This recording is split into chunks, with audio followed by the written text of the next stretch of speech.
ჩვენ ვაპროტესტებთ იმ უკანონობას, რაც მოხდა დედოფლის წყაროში არჩევნების გაყალბებასთან დაკავშირებით. ეს იყო კარუსელების დატრიალება. ძალიან ბევრი ადამიანი დაფიქსირებულია, რომ ორ უბანში აძლევს ხმას. იყო შიშის ფაქტორები, სადაც მოსახლეობამ თვითონ თქვა, რომ სოფლის უშუალოდ რწმუნებული აშანტაჟებდა ხალხს რა.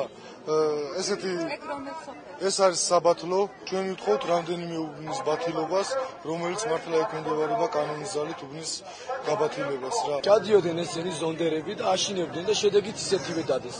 გამოიწვა 99%. ამ ყველაფერს ვაპროტესტებთ. 1 ოქტომბერს რო არჩევნები ჩატარდა, რა შედეგებიც იყო, იმ შედეგებზე უნდა წავიდეს საქმე. თუკი გამარჯვებულებს უკან აყენებენ და დამარცხებულებს კიდე წინ აყენებს სააკაშვილის მთავრობა, ძალიან დიდი დანაშაული მიუძღვის. კონკრეტულად ბატონო, რომ არჩევნები გაყალბებულია? არჩევნები ნახდათ გაყალბებულია. მოსვლის მიზეზი არის ის, რომ გაყალბდა და იყო საშინელი ზეწოლა ჯერ ერთი ეგ. კიდევ ამ ხალხმა ივაშკაცა და შეძლო იმის გაკეთება, რაც ნორმალურ არჩევნების დროს რომ ხდება, ასე კი არა. აი ტერორის ქვეშ ხალხი მიდიოდა და ხმას აძლევდა ბატონ ბიზინას. მაგრამ ესე იგი აქეთ სოფლებში, სადაც ესე იგი ვეღარ მიწვდა ეს ხალხი და ვეღარ ჩავიდა, ხო? იქ საერთოდ არ ჩატარებულა არჩევნები რომ იტყვიან. 5 და პირდაპირ ჩაყარეს, ესე იგი თვითონ გააკეთეს ეს ყველაფერი, როგორც ეს 4 წლის წინ მოხდა აქ.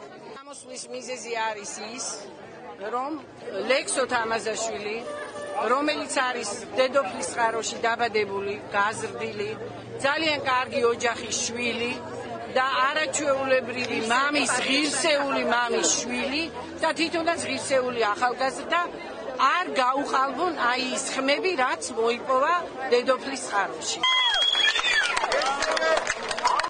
ქართული ოცნების ბლოკი ქართული ოცნებიდან შემოსულს საჩივრებს უბნებზე დარღვევები. და რამდენად რეალური არის ეს საჩივრები? არაფერი, აი დაესწრები და დაენახოთ, რომ არაფერი რეალური არ არის მანდ. დაჟე ერთი საჩივარი კიდე აბსურდული.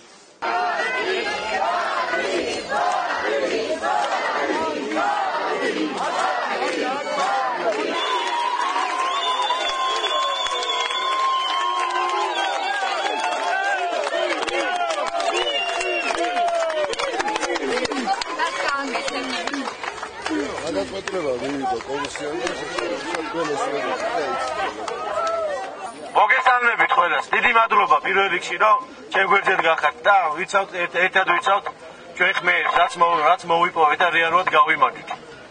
ეხლა გეტყვით რა. ეს არაფერს არ ნიშნავს. დღევანდელი ამათი გადაწყვეტილება არაფერს არ ნიშნავს.